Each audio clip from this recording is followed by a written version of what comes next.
Se eu te dissesse que o perfume mais vendido do mundo não nasceu tentando inovar, mas fez sucesso justamente porque ele quebrou todos os padrões da época, você acreditaria? Bem, foi exatamente assim que nasceu o Chanel número 5. Oiê, eu sou a Sabrina e esse é o Mudando o Mundo, uma história por vez. Aqui eu te conto algumas histórias que impactaram o mundo e provavelmente você ainda não conhece. Eu juro que essa história é incrível que você vai gostar. Em 1991, todos os perfumes seguiam a mesma lógica. Tentavam reproduzir um jardim, um buquê de flores. E no mercado, todos os produtos de perfumaria giravam em torno de rosas, jasmins, lavandas, além das embalagens, que também eram sempre muito delicadas, cheias de adornos e detalhes, para passar a mensagem de algo romântico. E a indústria inteira foi construída em cima de uma ideia central. O perfume precisa ser reconhecível.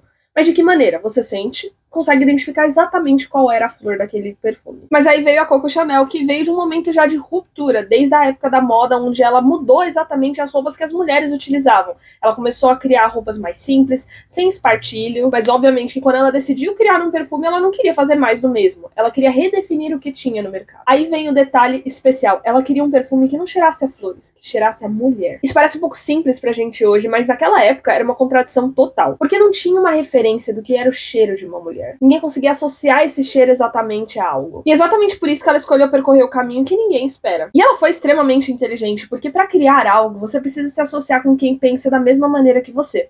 Então, ela encontrou um perfumista que tinha uma formação um pouco diferente. E foi exatamente assim que a história começou a sair totalmente do padrão. Ele começou a trabalhar com compostos sintéticos como aldeídos. Ele escolheu não trabalhar com misturas naturais, porque o que acontece? Na química, quando você trabalha com um composto natural, a extração ela é muito mais demorada. E esse perfumista começou a trabalhar exatamente com o oposto que a época tinha. Exatamente com aldeídos, que é um composto sintético. E as notas aldeídicas, elas têm um toque peculiar, eu diria. Eles são muito metálicos, eles são um ar limpo, que é um cheiro muito abstrato. Essa característica era algo muito novo na época. E por ser novo, era um risco muito grande, porque não era nada reconhecido, o que dificultava com que o mercado aceitasse esse novo produto. O que tornava um risco enorme, porque ele não era óbvio a princípio, não era reconhecível, e ele exigia uma nova forma de percepção. E aí, quando o Ernest Boa apresentou todas as fórmulas que ele tinha feito para a Chanel, ela decidiu pela número 5. E o mais curioso é que ela não decidiu dar um nome. Na época, os perfumes tinham nomes muito românticos, como Flor da Noite, Noite de Verão, Jardim Encantado. Ela não, ela queria algo simples e direto. Então ela manteve o número 5, o que quebrou completamente a lógica emocional da época, que vendia perfumes na base da fantasia e do romance. E não se engane, na embalagem ela seguiu a mesma linha de raciocínio. Enquanto outros perfumes vinham de embalagens decoradas, com curvas, como se fosse uma joia, ela escolheu o completo oposto. Ela fez um frasco reto, minimalista, quase como se fosse um frasco de laboratório. Esse aqui. Ela queria algo completamente simples, porque ela não queria o foco por fora, mas sim por dentro. E obviamente o mercado não entendeu a proposta dela. Porque exatamente quando você quebra um padrão, a primeira reação é a rejeição. Só que o objetivo da Chanel nunca foi agradar o que já existia.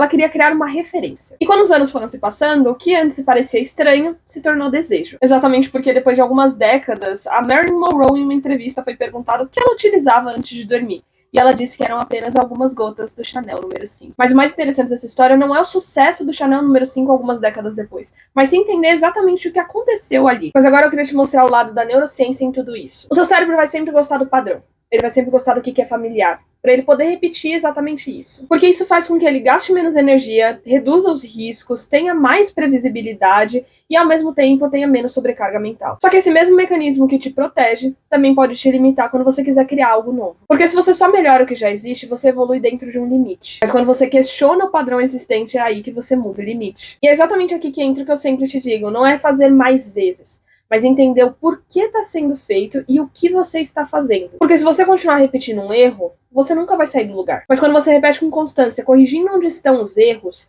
você consegue evoluir. Você percebeu que a Chanel não fez somente um perfume melhor, mas sim ela mudou como é que um perfume poderia ser. Então a pergunta que você tem que se fazer quando você estiver em dúvida de alguma coisa não é como é que eu posso melhorar isso, mas sim o que todo mundo aceita hoje que talvez não faça mais sentido. Porque o que hoje parece estranho, talvez no futuro seja exatamente o que todo mundo vai querer. Então é isso. Eu espero que essa história tenha feito sentido pra você e te inspirado de alguma maneira. Não se esquece de se inscrever no canal e até a próxima história. Beijos!